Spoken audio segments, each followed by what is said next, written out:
To grow further and be globally competitive, Africa needs to put in place the conditions for a vibrant private sector. The time is opportune to support reform and to help Africa improve its competitiveness and growth prospects. Manufacturing and logistics are an integral part of Africa's growth potential. Hello and welcome to Climate Change Perspectives. I'm Eleni Giokos. Now, DHL's Global Connectedness Index 2011 highlighted significant untapped potential for economic growth. And joining us now live from Cape Town to discuss the importance of global connectedness, we have Charles Brewer, the MD of DHL Sub-Saharan Africa Express. And of course, joining me in studio is my guest host, Daniel Kinnear, Senior Executive Associate at the Africa Strategy Group. Mr. Brewer, thank you so very much for joining us. Great to have you on the program.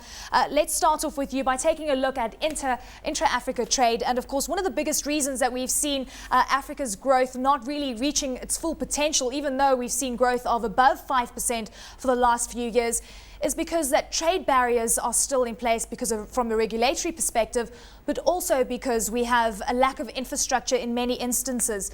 Given the fact that you have a very strong presence in sub-Saharan Africa, how do you assist a lot of the countries in the region to overcome a lot of these hurdles and challenges? A recent survey came out that suggested that doing business in Africa and the cost of logistics and transportation was something around 13% of the country's GDP. And that compares very differently to Europe and the US, where it's 7 and 8% respectively. So the cost of doing business in Africa from a logistics or transportation perspective is clearly much, much higher than it is in a more developed market, and for various very obvious reasons.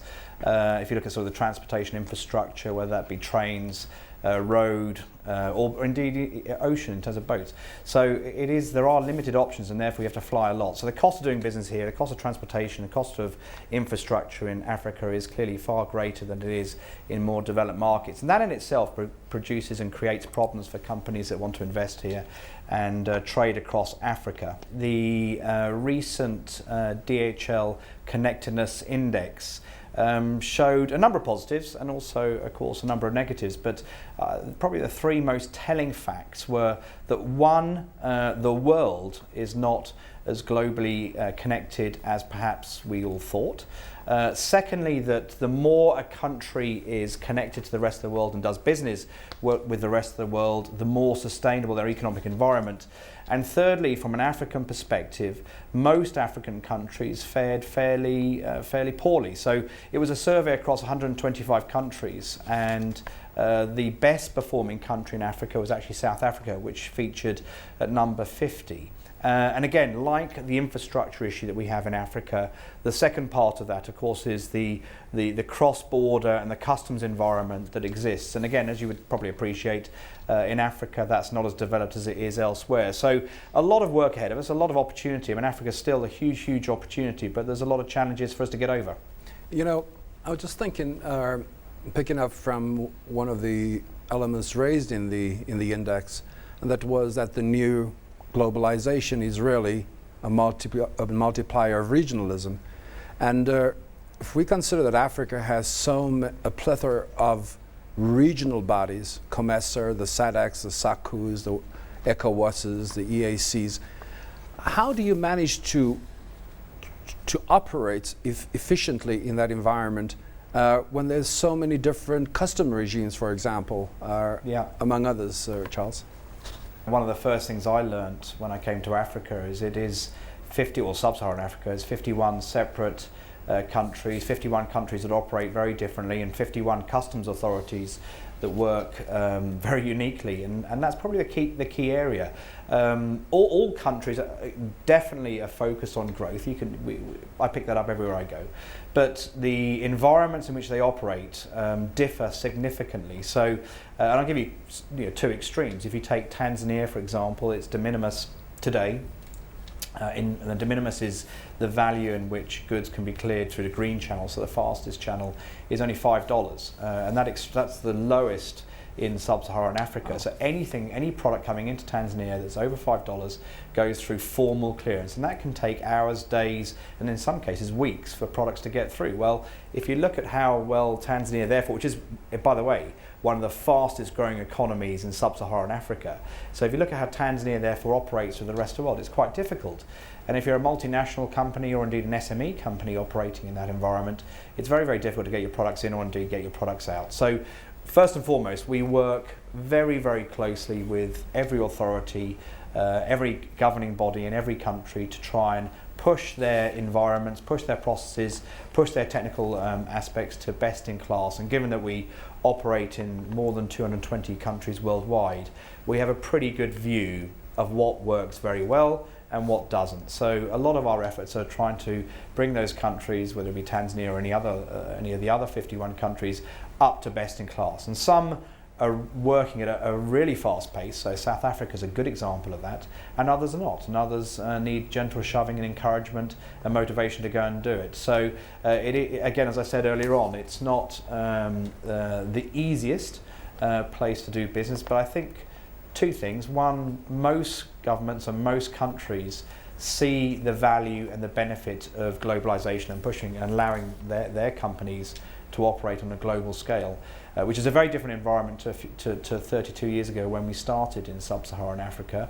So they're engaging with us rather than necessarily the other way around. And secondly, there are, as you mentioned, a number of bodies out there that are trying to create a fairly seamless environment and facilitate trade, whether that be intra-Africa or outside of Africa. And just to that point, today about a third of trade is intra-Africa. So a third of what we do across sub-Saharan Africa and into and out of is actually intra-Africa trade. And then about a 33% of that of our trade is to Europe, and the rest is obviously to the US and to Asia Pacific. And an interesting statistic that, and very topical given what's going on in the Eurozone, if the Eurozone's fiscal environment, their economies, they contract by 1.5%, and investment contracts by 3%. The impact on the GDP globally and indeed on sub-Saharan Africa is quite significant. Conversely, if South Africa's GDP grows incrementally, the impact on sub-Saharan Africa is a magnified of ×8. So the opportunity to actually, I think, push intra-Africa trade and therefore create better borders, better customs processes is really quite significant. Yeah, you know, when you talk about the optimizing the trade between African countries, given these obstacles, I'd imagine that the supply chain that is critical, getting product to market, getting replacement parts to mines or drilling stations. What type of network do you have around the supply chain, and how has that reduced cost? When you gave us the example of Tanzania just a few seconds ago. Across sub-Saharan Africa, again, we have an unparalleled network. So we operate through 17 dedicated aircraft and then over 200 commercial flights per week. So we're certainly very visible and very have a good capacity and good network across Africa. And on the ground we have over 300 DHL facilities and 1,500 vehicles and more than 3,200 staff. So absolutely DHL is primed to provide the right environment for companies that want to do business in Africa, either into or out of, or indeed intra. Critically, and again, this is a moving target, nothing stays constant, but very critically, the type of industries we're here to support obviously covers the whole gambit, but in particular oil and energy, mining, as you just mentioned, life science, automotive, and so on and so forth. And you tend to find, as you will know, that those are polarized in certain locations in certain countries. So where we focus our efforts on, and where a supply chain company like DHL focuses efforts on, is trying to provide maximum lift and maximum capacity to those areas. So whether that be in Mozambique, whether it be in Madagascar, whether it be in Angola. What about being environmentally friendly as well? And COP17, of course, just kicking off, and it's all about working with government and the private sector for a way forward. Yeah, so again, contextually, research shows that around 17% of all greenhouse emissions come from the logistics and transportation industry. So that's the total sector, not just DHL, clearly. And from a DHL perspective, we recognise that and we take responsibility for our actions. We need to make sure we're continually looking for ways to mitigate the impact of what we do on behalf of our customers, but what we do on the societies we operate in and, of course, the environment.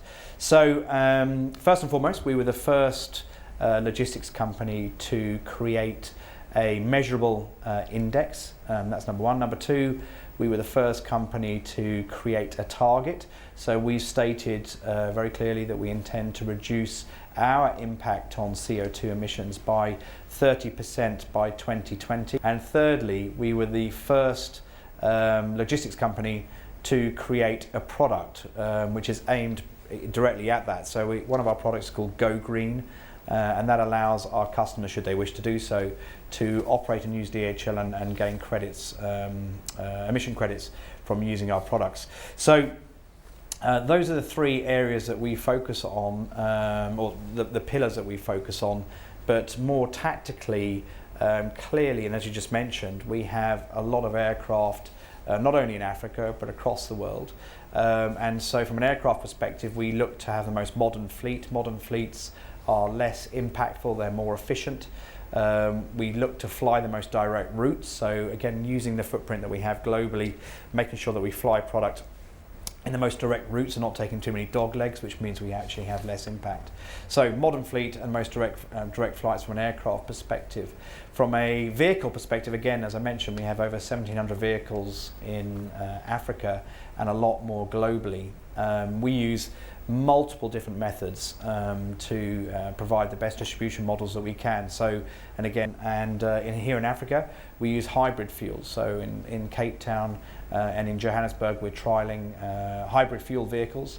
And as I think from an Africa perspective, and again, clearly in America and in Europe, those fuel systems are already available and readily used. In Africa, that's not so. So as those vehicles and those fuel types become more readily available, DHL will be at the forefront of making sure we use the right vehicles on the road here, and again, optimising the way that fleet works. Mr. Brewer, we have to leave it there, but thank you so very much for joining us on this edition of Climate Change Perspectives. Much appreciated for your time. Of course, that's Charles Brewer, the MD for DHL Sub-Saharan Africa Express. We're going to a very short break, but when we come back, we take a look at water management. Don't go anywhere.